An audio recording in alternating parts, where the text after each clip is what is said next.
Ya, assalamualaikum warahmatullahi wabarakatuh.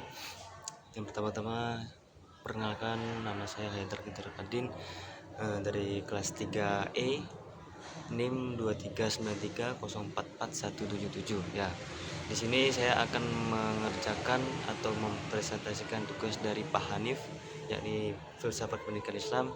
Ya, langsung saja. Saya di sini akan membahas tentang konsep-konsep pendidikan Islam. Ya, ini yang pertama ada lingkungan pendidikan. Lingkungan pendidikan ini lingkungan lingkungan yang secara sengaja diciptakan untuk membentuk kepribadian dan membentuk karakter individu berdasarkan ajaran Islam. Ya, terus ada pengaruh globalisasi. Pengaruh globalisasi ini kita dalam lingkungan pendidikan diantara lain yakni membuat kemampuan sumber daya manusia atau SDM berkembang lebih pesat. Jadi pengaruh globalisasi membuat murid-murid itu jadi berkembang lebih pesat ya. Terus ada macam-macam lingkungan pendidikan Islam. Ini yang pertama ada lingkungan keluarga. Terus yang kedua ada lingkungan sekolah, terus yang ketiga ada lingkungan masyarakat. Ya, yang pertama lingkungan sekolah ini kita belajar di berbagai macam pendidikan lingkungan di sekolah ya. Terus yang lingkungan keluarga kita diajari dari sejak lahir, dalam pengembangan pendidikan Islam di lingkungannya. Terus ada lingkungan masyarakat. Di lingkungan masyarakat ini kita belajar bersosialisasi ya, bersosialisasi sesama manusia, sesama orang di sekitar ya.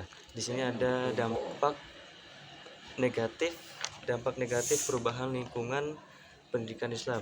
Yang pertama ada kehilangan nilai sosial, yang kedua ada kualitas yang tidak merata, yang ketiga ada ketergantungan pada teknologi, yang keempat ada kompetisi yang tidak sehat.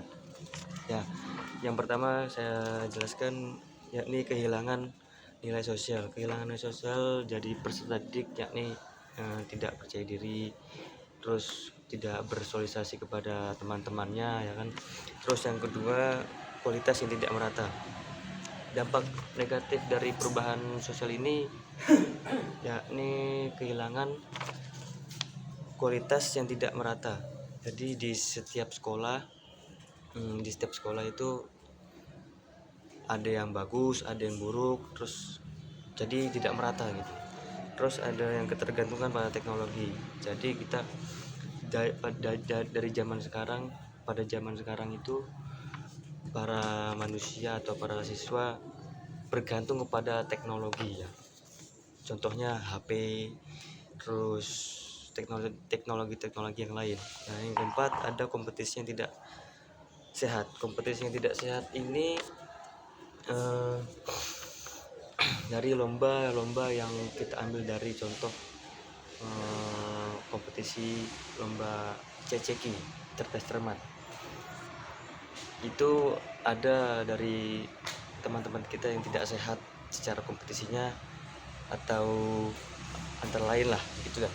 Terus dampak positif dari perubahan lingkungan pendidikan Islam ya. Ini yang pertama ada peningkatan kualitas pembelajaran, terus ada pengetahuan karakter, dan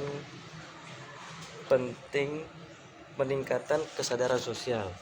Yang pertama peningkatan kualitas pembelajaran.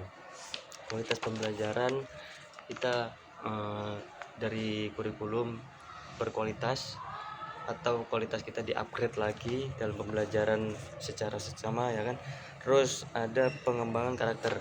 Setiap siswa atau mahasiswa kita harus berkembang secara signifikan lah. Jadi pengembangan karakter itu yang dimaksud mengembangkan diri sendiri dari siswa tersebut. Nah, terus peningkatan kesadaran sosial. kita sebagai manusia harus meningkatkan kesadaran sosial kita terhadap sesama manusia, sesama masyarakat, sesama orang lain. Nah, mungkin itu saja dari video yang pertama ini saya. Ya, langsung saja. Wassalamualaikum warahmatullahi wabarakatuh.